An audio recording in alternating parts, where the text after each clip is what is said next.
All right, let's dive right in. We're about to step into one of the most intense, raw arguments you'll find anywhere. Seriously. Just imagine this. You lose everything. Your family, your health, all your money, and then your best friends show up, and instead of, comforting you, they basically point their fingers and say, dude, this has got to be your fault. That's exactly where we find Job. And what we're about to see in these next few chapters, well, it's nothing short of a total collapse of a worldview. So here's how we're going to break this down. Think of it like a 5-act play, all right? First up, we've got Job's challenge, where he basically throws down the gauntlet and says, the wicked seem to be doing just fine.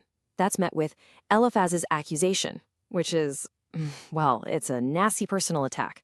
From there, we get Job's plea, where he starts appealing directly to God.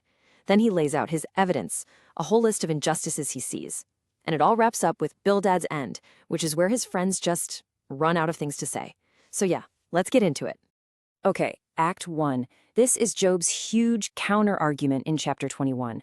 See, up to this point, his friends have been hammering this one simple idea. God blesses the good guys and punishes the bad guys. It's a neat little formula.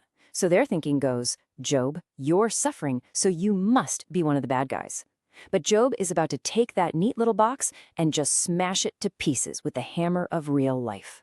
Job kicks things off with this absolute bombshell of a question.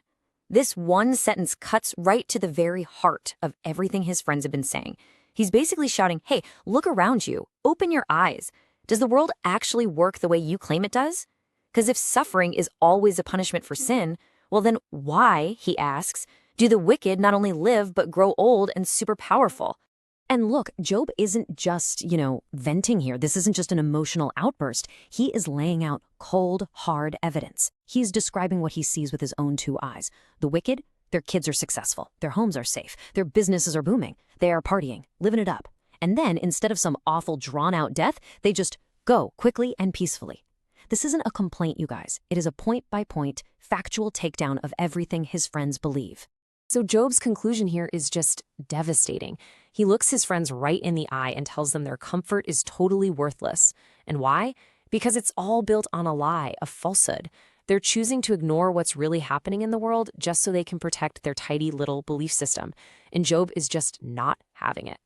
It's a really powerful reminder of how dangerous it is to force reality to fit your theory instead of the other way around.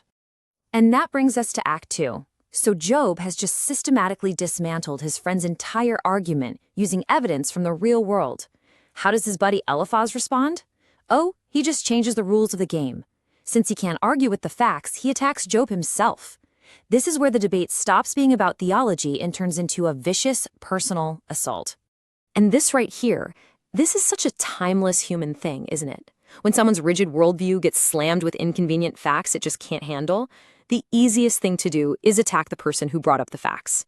Eliphaz's whole system needs Job to be a sinner. So if the sin isn't obvious, well, fine, he'll just make one up. Eliphaz just unleashes this flood of specific, horrible accusations. He says Job was abusing his power, exploiting the poor, denying water to people who were thirsty, mistreating widows. And the proof column on the screen, well, it says it all. The evidence for any of this? Zero. None.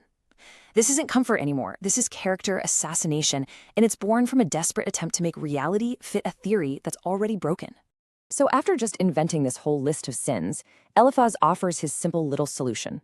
Just repent, he says, and everything will go right back to the way it was.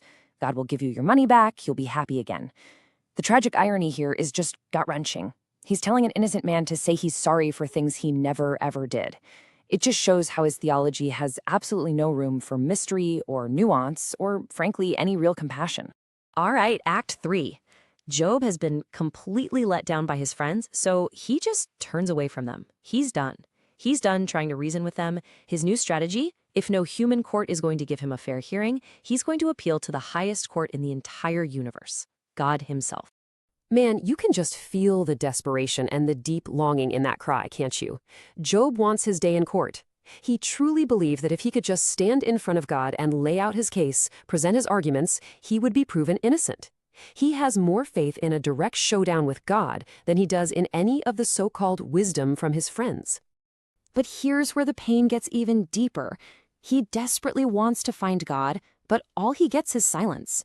God is hidden. He looks everywhere, forward, backward, to his left, to his right, and he can't find him. For anyone who's ever suffered deeply, that feeling of divine absence, of crying out into what feels like an empty void, that is one of the toughest parts of faith, period.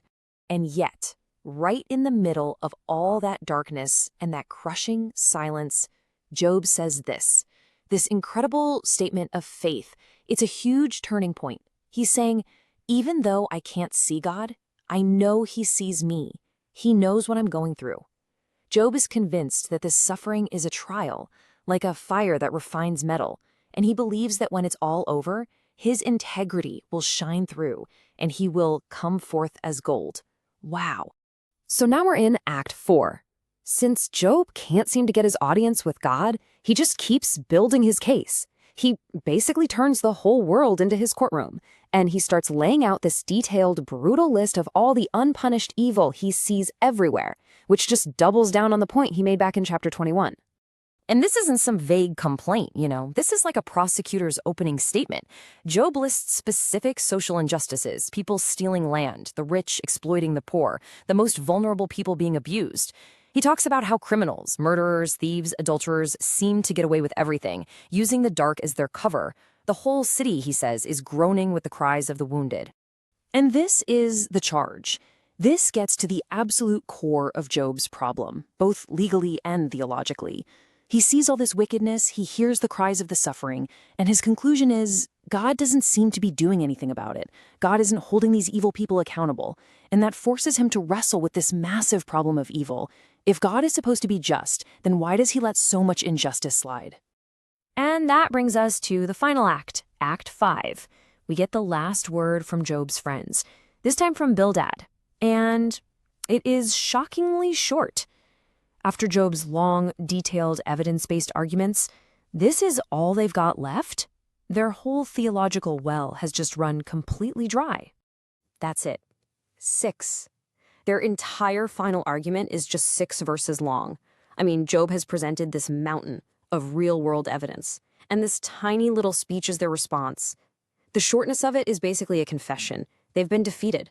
They have no real answer for the massive problem of injustice that Job has so powerfully laid out. So what's their last-ditch argument? They fall back on one single crushing point. God is just so majestic and huge. They say, look, God is so pure that even the moon and the stars aren't clean in his sight. So what does that make a human? A worm. That's it. Their logic is simple. How can a worm claim to be right? It's not an argument meant to convince. It's an argument meant to silence. It's them saying, you are too small, you don't even have the right to ask the question. And that's it. We've reached a total stalemate. The conversation has completely broken down. On one side, you've got Job holding on to his own experience. My suffering is unfair, and I can see with my own eyes that the world doesn't work on some simple reward and punishment system. He demands his day in court with God. On the other side, you have the friends. They can't argue with his evidence, so they just retreat back into their dogma. Suffering has to be a punishment for sin, and you're just a worm, so shut up. The two positions simply cannot be reconciled. And that's where we're going to leave it for now, because Job's ancient struggle leaves us with this timeless and honestly a deeply uncomfortable question. We all have these systems, right? These neat formulas we use to make sense of the world. But what happens when reality, whether it's a personal tragedy or an injustice we see, comes along and just shatters those systems? What do we do when the answers we've always had just don't fit the questions that life is screaming at us?